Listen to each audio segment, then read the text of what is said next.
सो आज के क्लास का क्वेश्चन है the conversion of oxygen to ozone, यानी O2 का कन्वर्जन कर रहे हैं, किस में कन्वर्ट हो रहा है? ओजोन में, O3 में। Occurs at the extent of 50%, यानी एक्सटेंट कितना है? 15%। Extent will be 15%।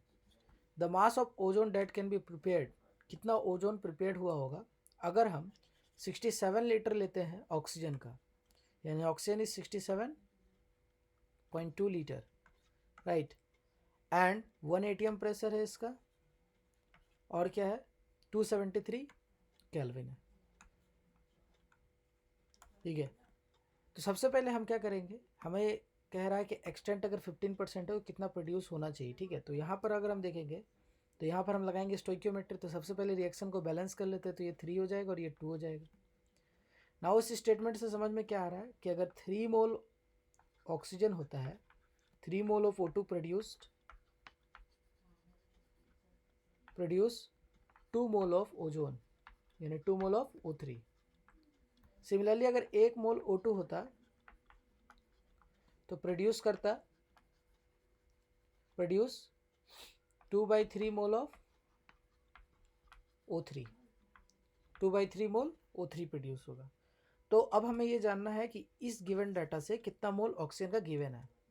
तो यहाँ पर हम दो चीज़ कर सकते हैं, या तो हम आइडियल गैस इक्वेशन लगा सकते हैं PV = nRT, वहाँ से मोल्स ऑफ गैस निकाल सकते हैं, या फिर हम एक और फार्मूला जानते होंगे कि अगर 1 ATM 273 केल्विन पे होता है तो volume of gas is equals two moles of gas into 22.4 litre होता है। तो यहाँ से वॉल्यूम ऑफ गैस कितना दिया हुआ है? 67.2 litre is equals two moles of gas into 22.4 litre. जब यहाँ से सॉल्व करेंगे तो मोल्स ऑफ गैस जो निकल कर आ जाएगा, वो आ जाएगा आपका 67.2 upon 22.4 litre, and that is 3 mole. Okay, next page पे चलते हैं। तो अब हम क्या जाने कि 1 मोल O2 होता, 1 मोल O2 प्रोड्यूस करता कितना? 3/2 मोल O3 है, कितना मोल? 3 मोल है। तो 3 मोल O2 प्रोड्यूस, सॉरी 2/3 है, 2/3। तो यहाँ पे हो जाएगा 2/3 into 3 mole O3, and 3 cut जाएगा, तो यहाँ से आ जाएगा 2 मोल O3 प्रोड्यूस होने वाला है, 2 मोल O3 प्रोड्यूस होगा। लेकिन एक्सटेंट कितना परसेंट है? होता कितना? अगर ये एक्सटेंट 100% होता है तो 2 मोल प्रोड्यूस होता है, लेकिन एक्सटेंट इज 15%, सो दो moles of O2 produce is equals to क्या लिखिएगा? तो सर मास कितना है? तो मास ऑफ O3 प्रोड्यूस कितना आता है इफ एक्सटेंट इज 100%। अगर 100% होता है एक्सटेंट तो मोल कितना प्रोड्यूस होता है? 2 इंटू ओजोन का मास 48, दैट इज 96 ग्राम।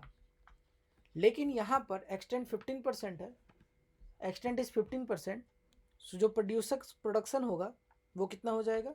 तो 96 ग्राम इंटू 15% ऑफ 96 ग्राम, तो कितना आ जाएगा? दैट इज यहाँ से निकल कर आ जाएगा ये 3, ये 20, ये 2 से 48, तो यहाँ से आ जाएगा आपका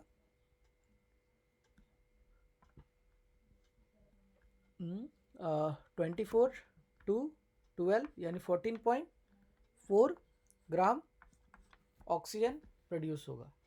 तो 14.4 ग्राम ओजोन प्रोड्यूस होगा अगर एक्सटेंट 15% है। नहीं होता एक्सटेंट 15% तो कितना प्रोड्यूस होता है? 96। Thank you.